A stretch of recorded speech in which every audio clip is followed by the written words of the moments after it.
जननायक जनता party Chaudhary Devilal के नक्शे कदम पर चलने वाली पार्टी है। चौधरी देवीलाल जी ने जनता जनार्दन के बीच में जब कभी भी जो बात खड़े होकर के कही, आपकी दी हुई ताकत उनके पास जब आई, उन्होंने उसे कानूनी रूप से अमली जामा पहना करके लागू करने का काम किया।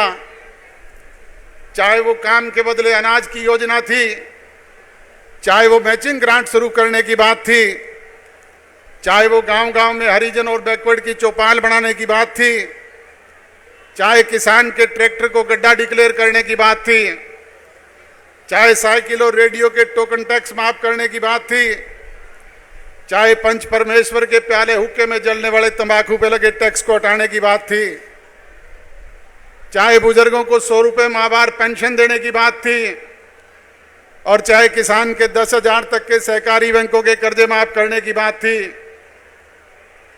इस तरह से सारी बातें आपके बीच में चौधरी देवीलाल जी ने कानूनी रूप से लागू की।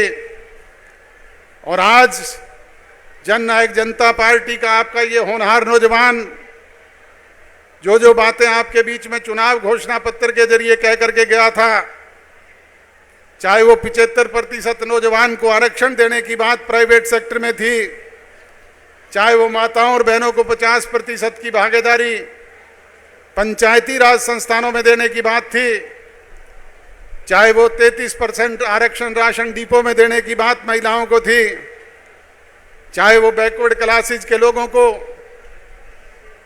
8.5% पंचायती राज संस्थानों में भागीदारी और हिस्सेदारी देने की बात थी, चाहे वो हमारी छात्राओं को फ्री बस पास जैसी सुविधाएं देने की बात थी, चाहे किसान का दाना दाना एमएसपी प्राइस पर खरीद करके आपके खाते में सीधे पैसे पहुंचाने की बात थी, किसान को आर्थिक आजादी दिलवाने का मामला था। ये सारी बातें आपके बीच में लागू की गई है। आज हमारे राजनीतिक विरोधी कई बार खड़े होकर के एक बात कहते हैं, भूपेंद्र सिंह हुड्डा सरीखे लोग, कि इन्होंने 5100 रुपए वृद्धावस्था पेंशन देने की बात की थी। आपके बीच में 5100 दे तो नहीं पाए। भूपेंद्र हुड्डा जी, आप 10 साल तक प्रदेश के मुख्यमंत्री रहे, आपने बुजुर्गों के मान सम्मान में बढ़ाई पेंशन को कितना बढ़ाने का काम किया था? हमने तो पिछले 3.5 वर्ष में उसे बढ़ा करके 2750 रुपए करने का काम किया है। और आज भी हमारे मन में टीस है, जब भी दाव लगेगा 5100 रुपए देने का काम भी हम ही करेंगे। कहते हैं ना, नरवरगढ़ तो वही जाएगा जिसे नरवरगढ़ जाने की बाढ़ है। जो बात हमने कही है उसे पूरी करने का काम हम ही करेंगे।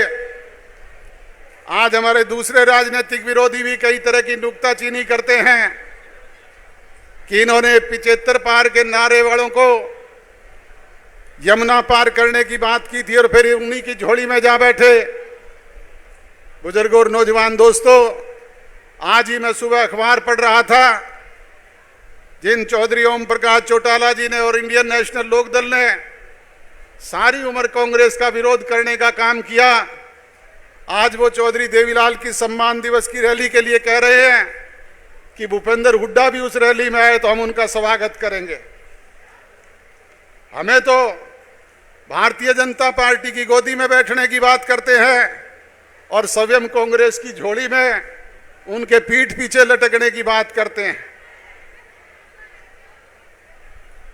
इंडिया में शामिल होने के लिए कभी पटना की टिकट बनवाई, कभी बम्बे की बनवाई, कभी बेंगलोर की बनवाई, पर बनी बनाई टिकटें धरी रह गई, किसी ने इनवाइट तो किया नहीं।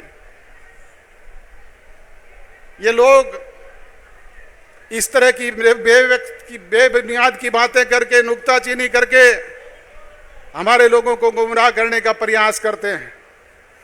इसलिए जरूरत है ऐसे लोगों से सचेत, सजग और सावधान होकर के अपने हिमायती को पहचानने की।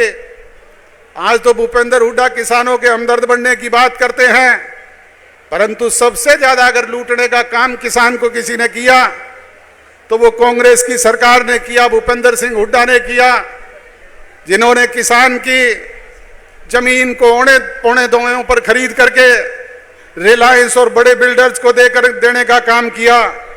जो 17 और 21 लाख रुपए में जमीन किसान की रिलायंस ने खरीदी थी, आज वो 10-10 करोड़ रुपए एकड़ में झज्जर के पास बेचने का काम कर रहे हैं। बुजुर्ग और नौजवान दोस्तों, ये इस तरह के स्वांग करके लोगों को गुमराह करने का काम करते हैं। आज कहते हैं हम 300 रुपए में गैस का सिलेंडर देंगे, परंतु देने का जब वक्त था क्या दिया था ये आप मुझसे बेहतर जानते हैं। मैं तो आपसे यही विनती और गुजारिश करूंगा कि मन से मेरे से पूरो जो बातें पार्टी के नेताओं ने कही है, आज उनको अमली जामा पहनाने का काम आप गांठ बांध करके करें। और 25 सितंबर को पूजनीय चौधरी देवीलाल जी के जन्म दिवस के अवसर पर माताएं बहनें विशेष तौर पे वहां पर आए, खसाला सर जी धाम के दर्शन भी करें, खाटू श्याम जी में भी मत्था टेकें और जननायक चौधरी देवीलाल के जन्म दिवस को भी हर्षोल्लास के साथ मनाने का काम करें। यही विनती और गुजारिश करते हुए आप सब लोगों का आभार व्यक्त करूंगा, धन्यवाद व्यक्त करूंगा। आप इतनी बड़ी तादाद में आए, पुनः आपका बहुत बहुत स्वागत है, अभिनंदन है, अभिवादन है। और माताओं बहनों का विशेष तौर पे आप सबका बहुत बहुत धन्यवाद। जय हिंद।